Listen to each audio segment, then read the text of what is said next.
परमेश्वर आपको आशीष दें। हम हैं रेमन मार्टिनेज और मार्लन हर्नांडेज। अच्छा, और आप जो बच्चों की सेवकाई के शिक्षक हैं, या आप एक सहायक हो सकते हैं। यदि आप बच्चों के क्षेत्र के किसी भी पहलू में सहयोगी हैं, या आप संडे स्कूल या बाइबल स्कूल के निदेशक हैं, तो ये कार्यशाला निश्चित रूप से आपके जीवन के लिए एक बड़ी मदद और आशीष होगी। इसलिए हम पूरे जोश और सीखने की इच्छा के साथ आपका इंतजार कर रहे हैं, क्योंकि हम शुरुआत करने जा रहे हैं कक्षा प्रबंधन। कक्षा प्रबंधन क्यों महत्वपूर्ण है? अच्छा, यह शिक्षक को परेशानियों से बचाएगा। यह निराशा को दूर करने का प्रबंधन होने जा रहा है। यह थकान को दूर करने वाला है, लेकिन यह एक सुरक्षित और प्रभावी कक्षा को बढ़ावा देने वाला भी है। इसके अलावा यह शिक्षकों को प्रसन्न रहने में प्रोत्साहित करने वाला है, क्योंकि भावनाओं का एक सुखद उत्तेजना होने वाला है, और यह विद्यार्थियों को नई चीजें सीखने के लिए प्रोत्साहित करने वाला भी है। यह बच्चों की सेवकाई का बढ़ोतरी भी करने जा रहा है। ऐसा इसलिए है क्योंकि कई बार बच्चे शिक्षकों के साथ चीजें बांटते हैं और वे उन्हें अपने माता पिता या किसी अन्य भाई बहनों के साथ बांट सकते हैं, जो उनके लिए खुशी की बात होगी। यह दूसरों को भी सेवकाई में आने के लिए प्रेरित करेगा। जब अन्य भाई बहन यह सुनते हैं कि परमेश्वर बच्चों के जीवन में क्या कर रहा है, तो यह अन्य भाइयों और बहनों को भी बच्चों की सेवकाई की दुनिया में प्रवेश करने और बच्चों की मंडली में शामिल होने के लिए प्रेरित करता है। बच्चों को भी परमेश्वर के भवन आने में खुशी मिलती है। ऐसा इसलिए है क्योंकि वे सभी अनुभव जो शिक्षक उन्हें देने में सक्षम होंगे और उन्हें एक भी कक्षा न छोड़ने के लिए प्रेरित करेंगे, और वे हमेशा एक नया पाठ प्राप्त करने के लिए उत्सुक रहेंगे। एक आनंददायक और अच्छी तरह से नियंत्रित कक्षा की कुंजी क्या है? समस्याओं को रोकें। समस्याओं को रोकने के लिए आपको उन सामग्रियों और पाठों के साथ तैयार रहना चाहिए जिन्हें आप उस समय के दौरान पढ़ाने जा रहे हैं जिसकी आपने योजना बनाई है। एक समय सारणी तैयार करें। ये अतिरिक्त सिफारिश की जाती है कि आप बच्चों के साथ कक्षा में क्या करने जा रहे हैं। इसके लिए आपके पास एक लचीले समय सारणी का होना बहुत जरूरी है। बेशक आप गतिविधियों को अलग अलग करते हैं ताकि ये एक जैसा ना लगे। सामग्री की योजना बनाएं और तैयारी करें। जिन विषयों को पढ़ाने जा रहे हैं उनमें से प्रत्येक के लिए पर्याप्त तैयारी करना अच्छा है। यदि आप कोई खेल खेलने जा रहे हैं, यदि आप बच्चों के साथ अभिनय गाना गाने जा रहे हैं, तो आपको सीखे गए गीत और समय से पहले पूर्वाभ्यास किए गए कार्यों के साथ तैयार रहना होगा। इस तरह आप बच्चों का ध्यान अपनी ओर आकर्षित करेंगे और वे आपके साथ की जाने वाली हर चीज का आनंद लेंगे। कहानी याद रखना। उस कहानी को पहले से जाने जो आप बताने जा रहे हैं। हर वक्त उनकी ओर ना देखें। आपके पास कक्षा के पीछे या कक्षा के किनारे पर कुछ नोट्स हो सकते हैं जिनका उपयोग आप सुझावों के रूप में कर सकते हैं। पढ़ने के लिए नहीं, बल्कि कक्षा में आप क्या देने जा रहे हैं इसके लिए एक मार्गदर्शक के रूप में। मेरा विश्वास कीजिए, इससे आपको बहुत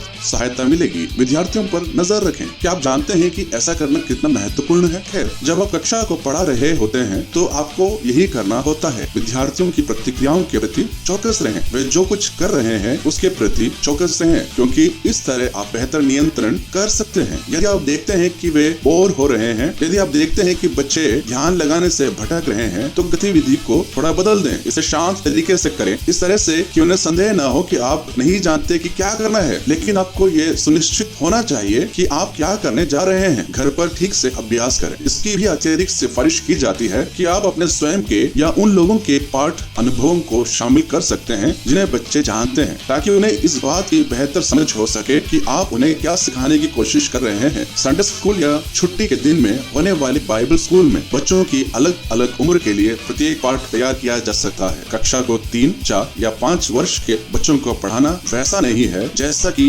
11, 12 और 13 वर्ष के बच्चों को कक्षा में पढ़ाना होता है। वातावरण और आपके द्वारा उपयोग किए जाने वाले प्रत्येक शब्द को तैयार करना अच्छा है ताकि इससे पूरी तरह से समझा जा सके। हम बच्चों के लिए जो कुछ भी करते हैं उसका एक बहुत ही विशेष लाभ होगा, और हम ये सुनिश्चित कर सकते हैं कि वे उपजाऊ मिट्टी हैं। यह सुनिश्चित करना आपके ऊपर है कि बीज ठीक से भूमि पर गिरे।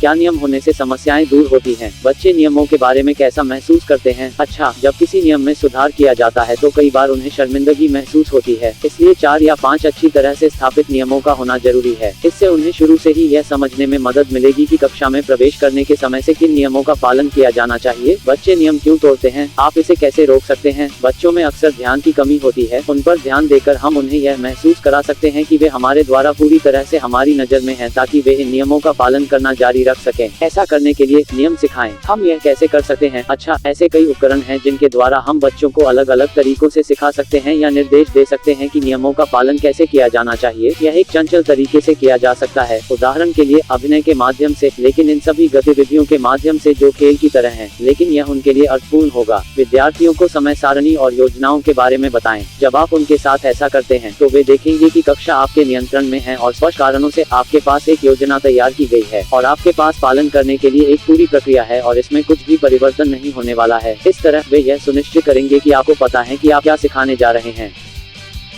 कौन से नियम आवश्यक है? नियम आयु वर्ग के लिए उपयुक्त होने चाहिए। छोटे बच्चों को हर समय चीजों को याद दिलाने के लिए एक पोस्टर को देखने की जरूरत है, क्योंकि वह पढ़ नहीं सकते हैं, इसलिए ज्यादातर चित्रों का उपयोग करें। पोस्टर को बहुत ही दर्शनीय स्थान पर टांगे जहां वे अच्छे से उसे देख सके। वे इसे सप्ताह दर सप्ताह अच्छी तरह से याद रख सकते हैं। बड़े बच्चे नियमों का पालन तब बेहतर ढंग से करते हैं जब वे उन पर शिक्षक द्वारा थोपे नहीं जाते। यदि छात्र एक साथ विचार करें कि वे अपने लिए कौन से नियम चाहते हैं, क्यों, जब वे जानते हैं कि उन्होंने उस नियम को बनाया है तो वे इसका पालन करते और इसे लागू करते हैं। उस उम्र में उनके साथियों की राय शिक्षक की तुलना में अधिक महत्वपूर्ण होती है। हम आपको कुछ नमूना नियमों के साथ एक PDF प्रदान करते हैं जिसे आप अपनी कक्षा के लिए प्रिंट कर सकते हैं, या आप हमारे द्वारा पहले ही बताए गए सुझावों के अनुसार अपना स्वयं का भी बना सकते हैं।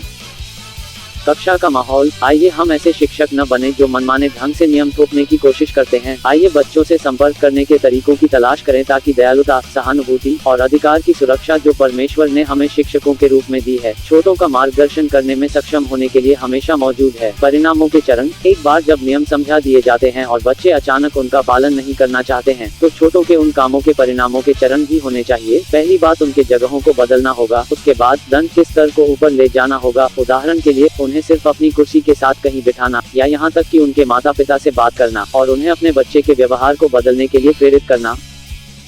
अंतिम चरण, जब नियम तोड़े जाते हैं तो बच्चों को जागरूकता में लाने के बाद, जैसा कि मैंने आपको पहले बताया, माता पिता को शामिल करना और उन्हें इस बात से अवगत कराना है कि बच्चे ने कब नियमों को तोड़ा है और आपने उस व्यवहार को कैसे ठीक करने का प्रयास किया है। याद रखें, आपको कक्षा के सभी बच्चों पर समान रूप से नियम लागू करने के लिए दृढ़ रहना चाहिए। कक्षा को नियंत्रित करने के लिए अपनी आवाज का प्रयोग करें। शिक्षक की आवाज कक्षा को नियंत्रित करने और कुछ निश्चित बच्चों के व्यवहारों को नियंत्रित करने के लिए एक शक्तिशाली उपकरण है जो बच्चे अक्सर दिखाते हैं। ऊंची आवाज का उपयोग करना महत्वपूर्ण है। धीरे से बोलना। कई बार जब कोई बच्चा अशांति का कारण होता है तो सबसे पहले उन्हें समझाने का तरीका उनके कान में धीरे से बोलना होता है। उन्हें उस नियम के बारे में बताना जिनका वे पालन नहीं कर रहे हैं, या कक्षा में प्रदर्शित व्यवहार को संशोधित करने के लिए आप क्या संबोधित करने का प्रयास कर रहे हैं। अपनी आवाज कम करें और कक्षा से एक प्रश्न पूछें। इस तरह इस प्रक्रिया की प्रभावशीलता यह है कि जो लोग असहज हैं वे सीधे प्रश्न पूछे जाने से भयभीत महसूस कर सकते हैं, इसलिए आप उस व्याकुलता को हतोत्साहित करेंगे और फिर वे ध्यान देंगे, या शायद वे छिपाने का ढोंग करेंगे ताकि वे वही न हो जिन पर सवाल निर्देशित किया गया है।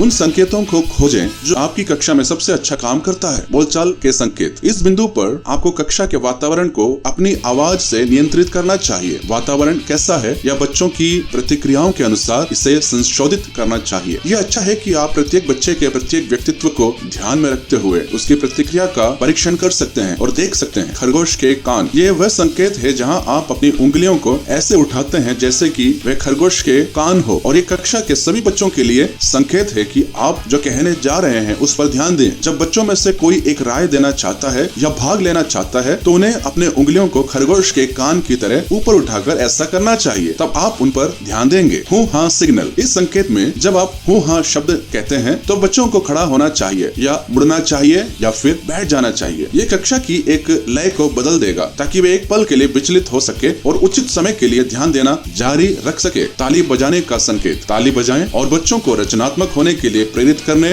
और आपके द्वारा निर्धारित ताल का पालन करने के लिए थोड़े समय के लिए एक गीत की लय का पालन करें। इस तरह आप बच्चों का ध्यान दूसरे लक्ष्य की ओर भटकाएंगे और फिर से उनका ध्यान अपनी ओर खींचेंगे। घंटी और रोशनी का संकेत। यह विशेष रूप से काम करता है यदि आप रात में पढ़ा रहे हैं। विचार यह है कि जब आप देखते हैं कि नियंत्रण की थोड़ी कमी है या ध्यान फिसल रहा है तो आप प्रकाश बंद कर देते हैं और घंटी की आवाज के साथ आप बच्चों का ध्यान आकर्षित करते हैं। यह बहुत अच्छी तरह से काम करता है जब तक आप लाइट बंद करने के बाद अपनी कक्षा में वातावरण को नियंत्रित कर सकते हैं। याद रखें, पाठ को ठीक से याद करने और सही बातों का लेख रखने से यह पूरी प्रक्रिया आसान हो जाएगी।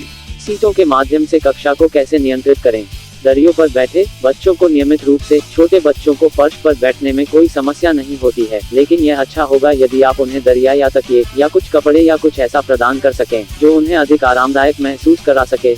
आप एक रंग या आकार को भी चुन सकते हैं जो वे अपने दरियों के लिए चाहते हैं। हो सकता है कि एक मंडली या जो कुछ भी आपको सुविधाजनक लगे या आपके पास जो कुछ भी हो, ताकि आप उन्हें वो प्रदान कर सकें और वे कक्षा में ही आराम पा सकें। तिरपाल लगाकर बैठे विद्यार्थियों के बैठने के लिए तार भी बहुत उपयोगी उपकरण होते हैं। इसका उपयोग बैठने के लिए भी किया जा सकता है, शायद कक्षा के बाहर उन्हें थोड़ी हवा देने के लिए, ताकि वे सहज महसूस कर सकें और कक्षा के अंदर में ही सीमित न रहें। यह पर्यावरण के साथ बातचीत करने के तरीके के रूप में और अधिक किया जाता है। कैसे बैठना है? छोटों पर ध्यान देने में सक्षम होना भी एक शिक्षक की प्राथमिकता है, ताकि वे अपने पैरों को क्रॉस करके बैठ सकें या कभी कभी उन्हें समय समय पर खड़े होने की अनुमति दे सकें, लेकिन हमेशा उनके लिए सहज होने का रास्ता तलाशें। वे जिस भी तरीके से बैठना चाहते हैं उन्हें बैठने दें। अंत में सबसे महत्वपूर्ण बात क्या है? अच्छा, आपको किसी भी स्थिति के लिए तैयार रहना चाहिए। आपको नियम स्थापित करने होंगे। और क्या भाई मालन? पाठों के वर्ग में आप क्या पढ़ाने जा रहे हैं इसके बारे में स्पष्ट होना अच्छा है। इसकी ठीक से योजना बनाएं और इसके अनुसार एक समय सारणी भी बनाएं। इस महान कार्यशाला में आने वाले प्रत्येक भाग के अलावा जिसे आप लागू करने में सक्षम होने जा रहे हैं, और अगर आप इसे सही तरीके से लागू करते हैं तो आपको आश्चर्यजनक परिणाम मिलेंगे। बेशक हर चीज के लिए काम की जरूरत होती है और ये एक प्रक्रिया है। हम एक लिंक छोड़ने जा रहे हैं ताकि आप भी बातें देख सके और इस बारे में अधिक जान सके कि हम इस सेवकाई में क्या काम कर रहे हैं। प्रभु आपको आशीष दे। परमेश्वर आपको आशीष दे।